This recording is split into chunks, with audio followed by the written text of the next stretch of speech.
નમસ્કાર બાળકો, કેમ છો? મજામાં ને? આપણે ગુજરાતીમાં પાઠ પહેલો જોઈ ગયા ચબૂતરો. ચાલો હવે આપણે પાઠ બીજો સમજવાનો છે. પાઠ બીજો છે તે કાવ્ય છે અને કાવ્યનું નામ છે પર્વત તારા. તો જુઓ, અહીંયા પહેલાં આપણે કાવ્યના કવિ વિશે પરિચય મેળવવાનો છે. જે પાઠ લખે તેને શું કહેવાય? લેખક કહેવાય. અને જે કાવ્ય લખે તેને શું કહેવાય? કવિ કહેવાય. તો ચાલો, પર્વત તારા કાવ્યના કવિનું નામ શું છે? તો કે સુરેશ દલાલ. જુઓ, અહીંયા એમના વિશે માહિતી આપવામાં આવેલી છે. નામ તો કે શ્રી સુરેશ દલાલ. જન્મ તો કે 11/10/1932. સ્થળ જિલ્લો થાણા, મહારાષ્ટ્ર. મૃત્યુ 10/8/2012. સ્થળ મુંબઈ. એટલે કે એનો જન્મ છે તે મહારાષ્ટ્રમાં થયો હતો, થાણા જિલ્લામાં, અને તેનું મૃત્યુ મુંબઈમાં થયું છે. કવિ શ્રી સુરેશ દલાલે એકાંત, અસ્તિત્વ, ઘટના વગેરે જેવા કાવ્યો લખ્યા છે, જેના કારણે એમને રણજીતરામ સુવર્ણચંદ્રક અને સાહિત્ય અકાદમી એવોર્ડ જેવા પુરસ્કારો મળ્યા છે. તો અહીંયા આપણને કવિનો પરિચય આપવામાં આવેલો છે, જે આપણે ખાલી સમજવાનો છે, એને આપણે યાદ રાખવાનો નથી. ખાલી આપણે કાવ્યના કવિનું નામ યાદ રાખવાનું છે કે પર્વત તારા કાવ્યના કવિ કોણ છે? તો કે સુરેશ દલાલ.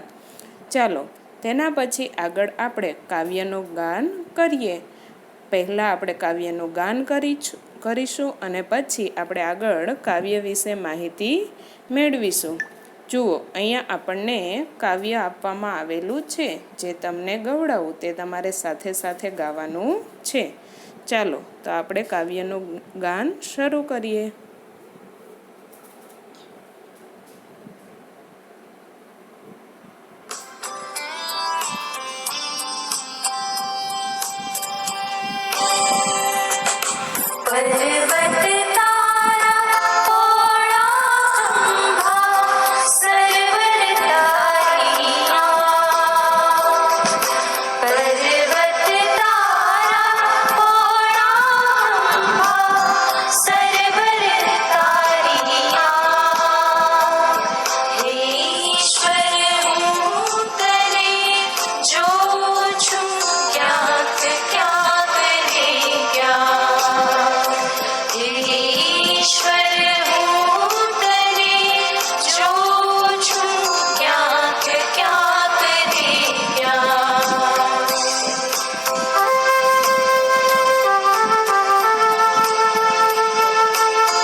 ચાલો બાળકો, તો આપણે અહીંયા આ કાવ્યનું ગાન કર્યું.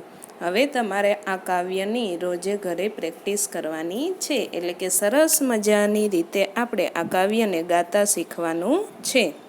ચાલો હવે એના વિશે આપણે આગળ સમજૂતી મેળવીશું. જુઓ, અહીંયા આપેલું છે તે પર્વત કાવ્યની સમજૂતી આપેલી છે. પર્વત તારા પહોળા ખંભા, સરવર તારી આંખ, હે ઈશ્વર હું તને જોઉં છું ક્યાંક ક્યાંક ને ક્યાંક.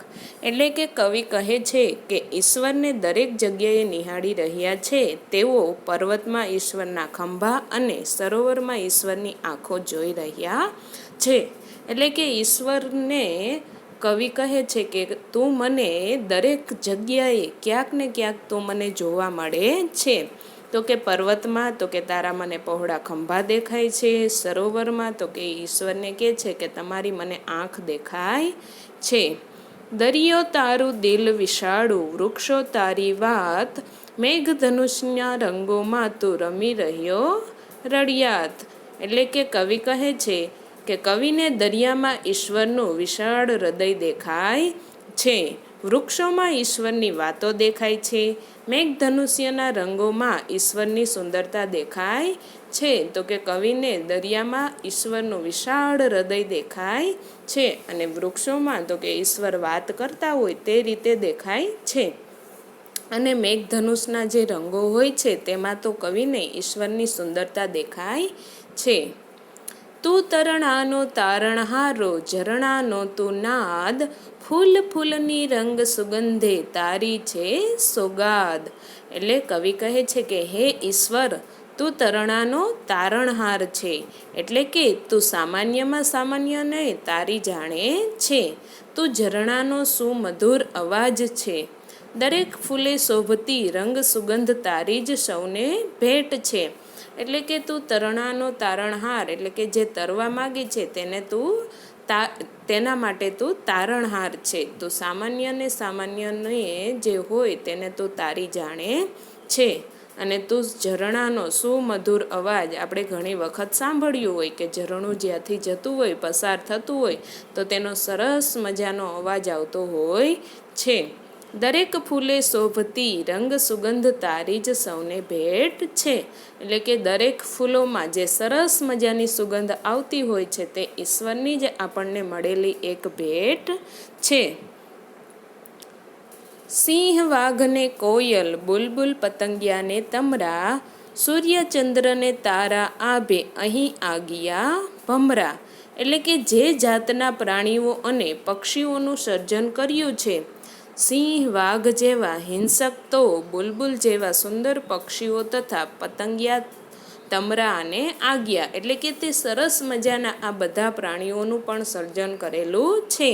તો કે સિંહ વાઘ જેવા હિંસક પ્રાણીઓ છે તો એક સાઈડ આપણે જોઈએ તો બુલબુલ, ભમરા, પતંગિયા જેવા સુંદર મજાના પક્ષીઓ પણ ઈશ્વરે તેનું સર્જન કરેલું છે. તો આ બધા આપણને અહીંયા પ્રાણીઓ જોવા મળે છે કે આ બધા પ્રાણીઓનું ઈશ્વરે સરસ મજાનું અહીંયા સર્જન કરેલું છે. સૂર્યચંદ્રને તારા આભે અહીંયા આગિયા ભમરા. એટલે કે સૂર્યચંદ્ર જેવા આભમાં પણ તારા ચમકતા જોવા મળે છે. તો એનું પણ કવિએ સરસ મજાની રીતે સર્જન કરેલું છે. દિવસે તો કે આપણને સૂર્ય જોવા મળે છે, રાત્રે તો કે ચંદ્ર અને તારા જોવા મળે છે. તો આ રીતે આખો દિવસ આપણને અલગ અલગ રીતે જે જોવા મળતું હોય છે તે બધાનું ઈશ્વરે સરસ મજાની રીતે સર્જન કરેલું છે. રાડ ત્રાડને લાડની સાથે મોર પીછનો સૂર, સંતા કુકડી રમતો રમતો રહે નજીક ને દૂર. તો કે હે ઈશ્વર, તારી રાડ ત્રાડ અને લાડની સાથે સુંદર સંગીત અમને મળતું રહે છે. તું ક્યારેક સાવ નજીક હોય તેમ લાગે છે અને ક્યારેક એકદમ દૂર ભાસે છે. એટલે કે તારો અવાજ ક્યારેક તો અમને સાવ નજીક હોય તેવું લાગે છે અને ક્યારેક ઘણો દૂર હોય તેવું પણ લાગે છે. અજવાળાના કાંઠા વચ્ચે અંધારાની નદી વહે, એમાં મારી હોડીને આ કોણ હંકારે તું જ કહે. એટલે કે મારું જીવન એક હોડી જેવું છે. આસપાસ અજવાળાના કાંઠારૂપી સુખ છે તો અંધારારૂપી દુઃખની નદી પણ વહે છે. એટલે કવિ એમ કહે છે કે મારું જીવન છે એ એક હોડી જેવું છે. ક્યારેક આસપાસ અજવાળાના કાંઠારૂપી સુખ છે તો અંધારારૂપી દુઃખની નદી પણ વહે છે. એટલે કે આપણા જીવનમાં પણ સુખ અને દુઃખ આવ્યા કરતા હોય છે. મને એ સમજાતું નથી કે તો પણ મારા જીવનને કોણ ચલાવી રહ્યું છે. એટલે કવિ કહે છે કે જીવનમાં સુખ ને દુઃખ તો આવ્યા જ કરે છે, પરંતુ તોય મને એ સમજાતું નથી કે આ મારું જીવન છે તે કોણ ચલાવી રહ્યું છે. તું જ કહે. એટલે ઈશ્વરને કહે છે કે તું જ મને તે કહે. તો આ રીતે આપણે અહીંયા કાવ્યની સમજૂતી મેળવી.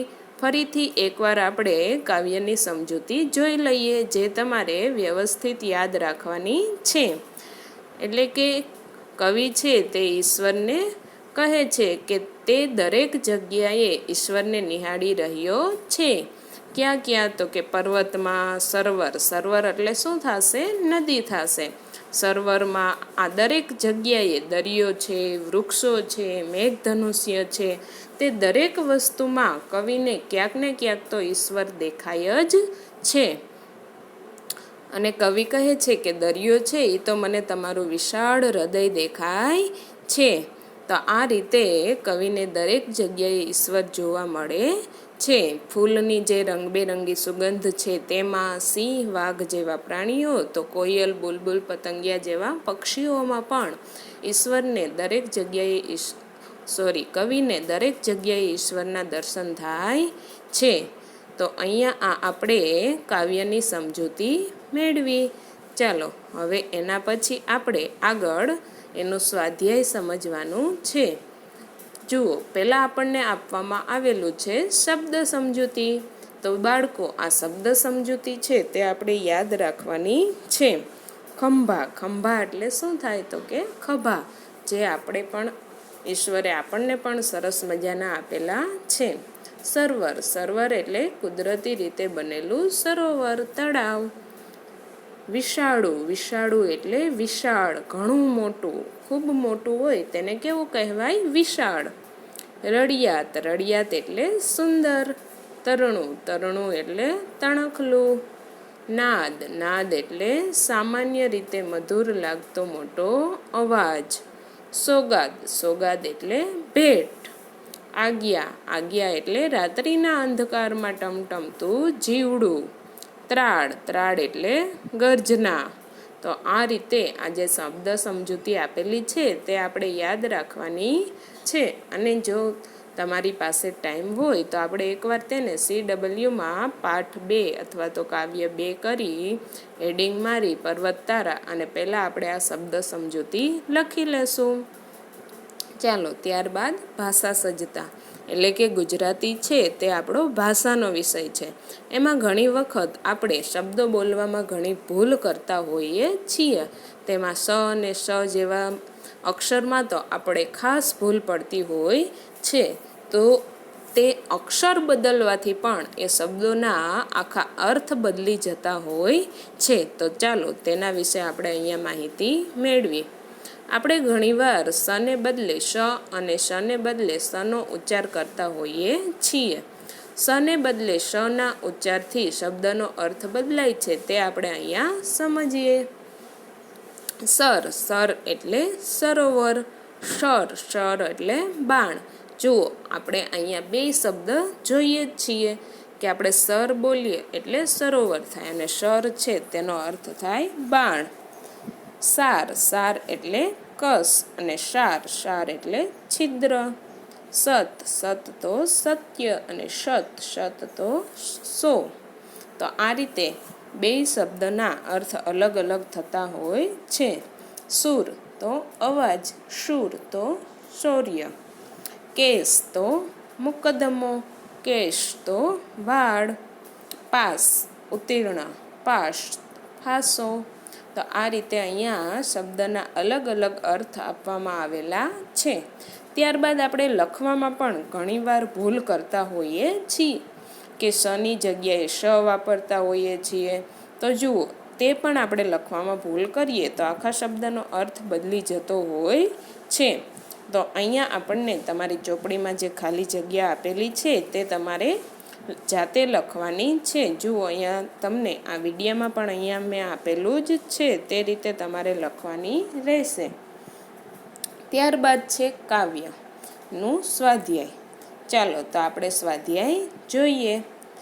તેના જે પ્રશ્નના જવાબ છે તે તમારે હોમવર્કમાં CWમાં સારી રીતે લખવાના રહેશે. બાકી જે કંઈ તમને ચોપડીમાં જગ્યા આપેલી જ છે તેમાં આપણે અહીંયા લખવાનું રહેશે. તો પ્રશ્નના જવાબ છે તે હું તમને HWમાં મોકલીશ, જે તમારે CWમાં લખી લેવાના છે. ચાલો તો આપણે અહીંયા પ્રશ્ન પહેલો જોઈએ કે કવિ પ્રકૃતિમાં કોના દર્શન કરે છે. તો સાવ સહેલું જ છે. હજી હમણાં આપણે સમજ્યું કે કવિ પ્રકૃતિમાં ઈશ્વરના દર્શન કરે છે. કવિ કોને ભગવાનની આંખ ગણે છે.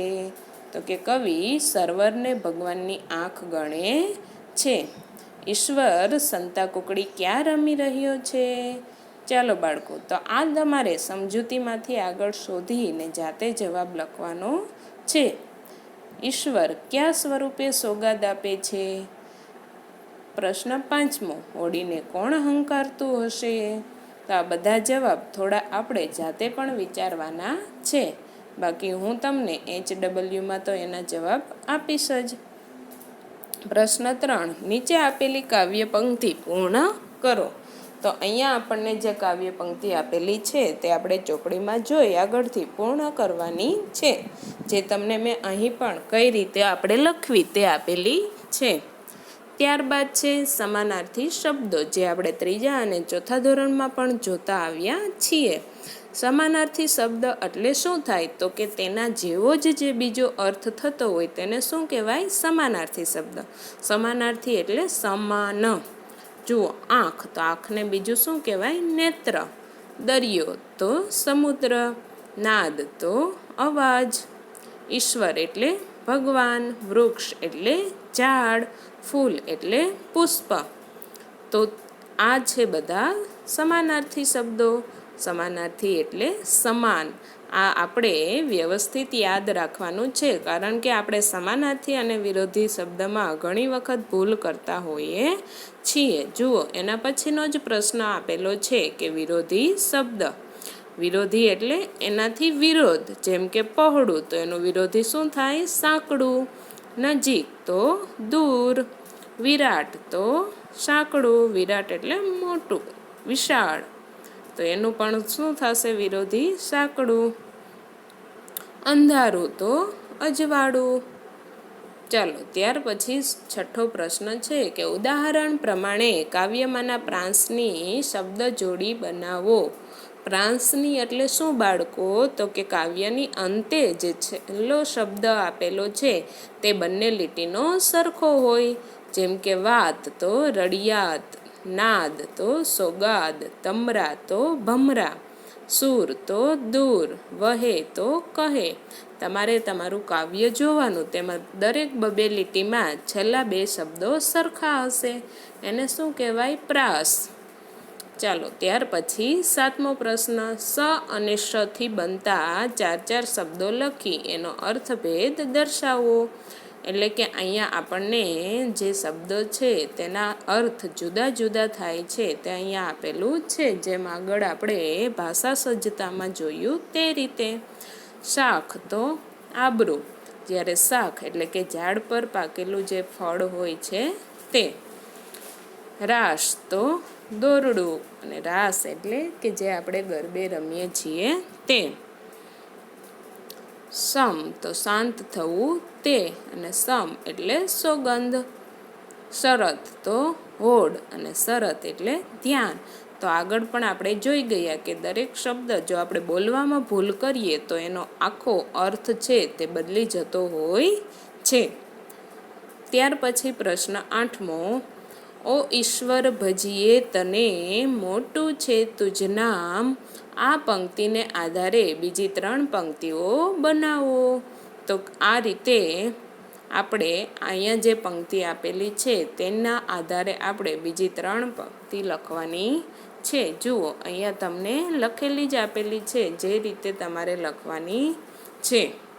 ચાલો, તો અહીંયા આપણું આ કાવ્ય બીજું છે તે પૂર્ણ થાય છે. કાવ્યની સમજૂતી છે તે પણ આપણે એકદમ વ્યવસ્થિત રીતે સમજી લેવાની છે. કાવ્ય જુઓ તો સાવ સહેલું જ છે, જેમાં શેના વિશે માહિતી આપવામાં આવેલી છે તો કે ઈશ્વર વિશેની. કવિને દરેક વસ્તુમાં ઈશ્વરના દર્શન થઈ રહ્યા છે. તો કઈ કઈ જગ્યાએ કઈ રીતે તેને ઈશ્વરના દર્શન થઈ રહ્યા છે તે આપણે અહીંયા જોવાનું છે અને સમજવાનું છે. તો અહીંયા આપણું કાવ્ય બીજું પૂર્ણ થાય છે. પર્વત તારા તે કાવ્ય. Thank you.